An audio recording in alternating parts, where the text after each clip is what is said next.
perspective, from Mythic's Entertainment. I'm here to talk about Warhammer Online Age of Reckoning. In Warhammer Online, you are one of two sides. You're either order or destruction, and you're fighting in an epic war to control your realm. You can be order, which is Empire, Dwarves, and High Elves, versus destruction, which is Chaos, Dark Elves, and the Greenskins, Orcs and Goblins. In our world, you engage in realm versus realm combat. It's not just a simple PvP.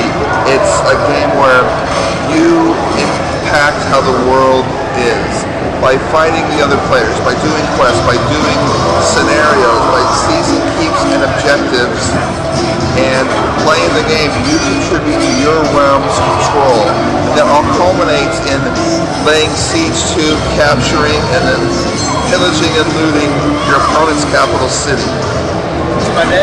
So, what we have is a number of different mechanisms in the game that allow you to do that. We have public quests where you can run in, join a quest with a bunch of other people, easy to join, fun to do, cycles through a bunch of stages, all original content, scattered around the game. We have instant scenarios you can play. Let you to get in 15 minutes, play a scenario with RVR, get out, easy to play. You can huge dungeons like Gunbad, Bastion Stair, and Lost Vale. There's epically large cities that rise and fall with the state of your realm.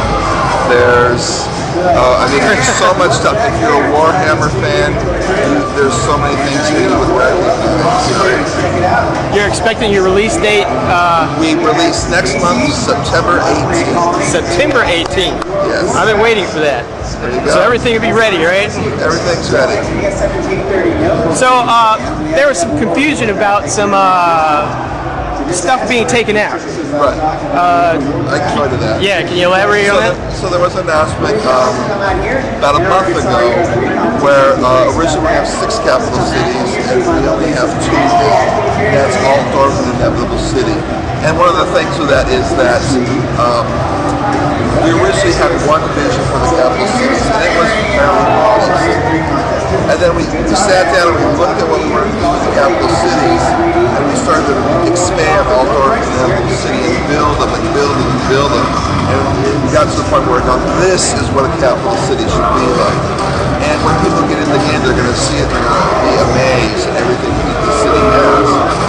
And by doing that, we went back at the other cities we had built up the same way. We were like, you know what? These just don't glow the way the other ones do. They're not polished. They don't feel great. So we cut them so we can take them back, look at them more, what we want to do post-launch. And it's not so much that, some people look at that and think we cut a bunch of content, but everything else is still the game. The capital cities are the end game. And we put so much more into the capital cities because of that decision that you actually get more content rather than less, right?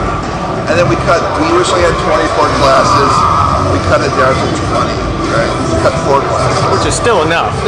Yeah, and it's not many, but there what we want to do, it's the same kind of thing, it's quality versus quantity, right? If you're writing a book and you cut out pages to make a better book, that's a good thing, right? It's not a bad thing, it's not the customer losing out. And it's the same thing here, right? We didn't want to roll out classes that were simply placeholders, so that people would play them and then wait till we made them fun to play. We want people to, if they pick something they should be able to play, then it should be fun. So we removed them, and then we're going back and looking at them and saying, how can we make this a great class to play? How can we make it fun? And if we can't do that, then we're going to put into that spot that will be fun. So all that stuff is stuff we're doing post-launch to look at how we can get it back in. But the end result is if it didn't add to the game, if it didn't make the game more fun, then it shouldn't be there, right? It's about having fun in the game, not just, it's just so frustrating for a player to get in the game, play a class, and they're halfway through leveling it up and then go, when's this going to be fun? So we're just trying to avoid that. But on the other hand, for fans of the Blackguard or the Choppa or the Hammer, I completely understand where I'm looking forward to playing this class, and now they can't, at least not for a while. And I completely understand that frustration. I mean, and we're really sensitive to that. It made it a very hard decision to do, but when it's not great, it's not great. And that's the kind of end of mine. So what are you really looking forward to on release? Personally? Yeah.